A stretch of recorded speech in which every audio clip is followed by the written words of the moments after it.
Okay, guys, thanks for coming out. It was a good long scrimmage, a lot of plays. Guys, everybody got a chance to go compete, so it's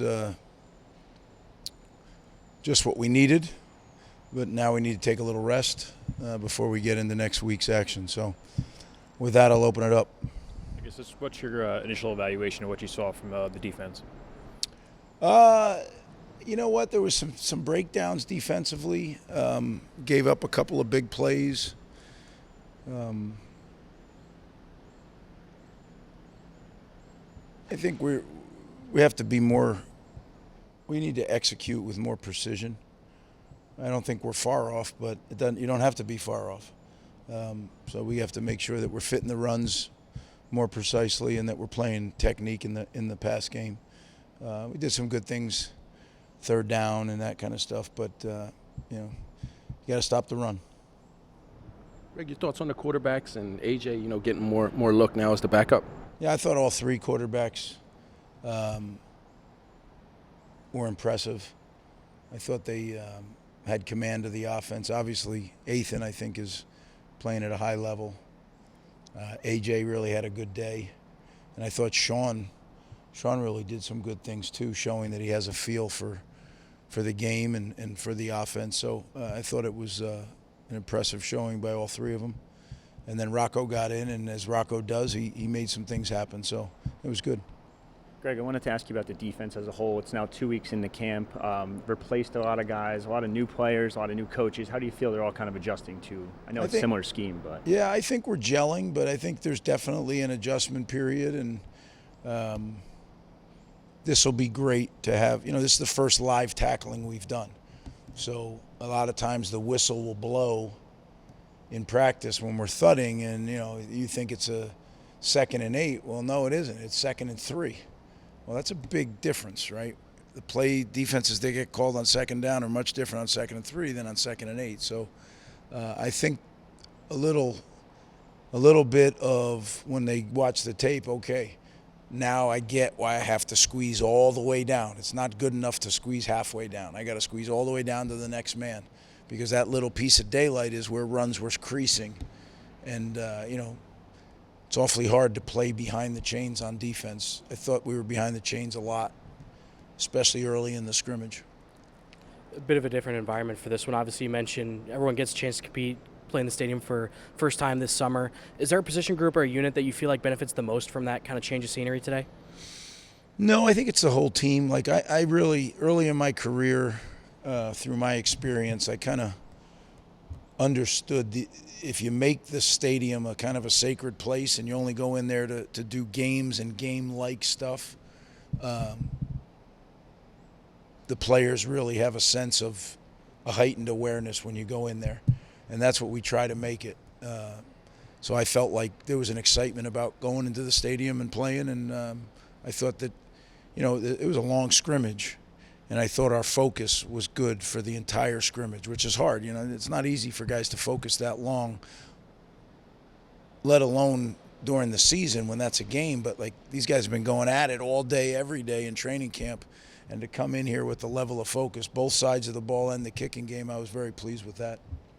Greg, this is the first time we talked since the NCAA filed a brief on Elad and added to that situation. Just how are you guys handling it, and how do you see him handling it personally, having a new development on a situation I'm sure he thought was done with in the spring? Yeah, we don't talk about it much, to be frank.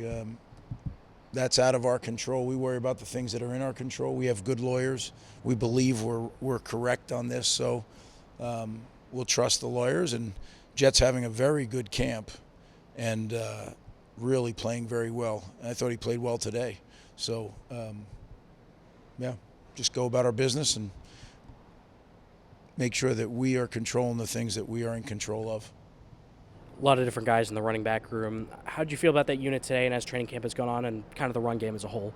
Yeah, I thought Coach Shaw did an excellent job of making sure that each back had as equitable a distribution of carries, plays, different lines they played behind, different defenses they played against. And you can imagine, right, there's a lot of variables when you have 3 running backs, different O-lines, different defenses. It took quite a bit of planning, but it was done, I think, very, very well. So I think this tape will be a great evaluation tool because, again, until you get tackled or until you break tackles as a running back, you don't know, right? I mean, we all remember Kyle. One of his big things was yards after contact, right? That's something that, we bank on in this offensive scheme. Greg, this is the first time we speak to you since Kelly's officially been named the AD. In an ideal world, what does that relationship look like between your program, the athletic department, and just how does that all work out in an ideal world for you? Yeah, I had a chance to visit with Kelly, and I'm very confident that she's going to do an excellent job and that she'll be a huge help for football. Huge. Can't wait to work with her. Left the meeting really excited that we're on the same page and we all want the same things, and now we just need to work together to get them done. Greg, you got Abram right back from injury. Is he ahead of schedule, and where do you see him kind of fitting in early in the season?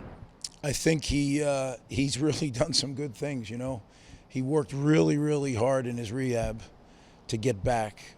And, I think that hats off to the medical staff because they worked equally as hard. He's one of those guys that'll do whatever you're told, and he just kept asking for more.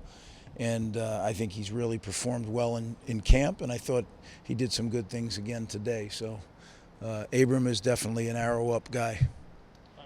Ethan's talked about how much more comfortable he feels in the offense just with another year. I guess, what have you seen in training camp to indicate that maybe he's mastered this to a different level, and kind of what have your impressions been of it?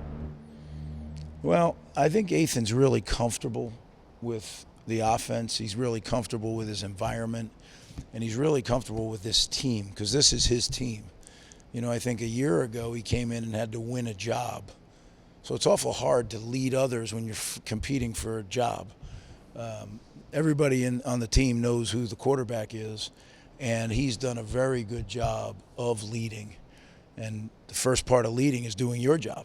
And he's done a very good job of taking care of his business and now very involved in leading our team. So, that's definitely a plus when your quarterback and one of your best players is one of your hardest workers and a team leader. It sure works well. So, yeah, I'm excited about that. All right, thank you, guys.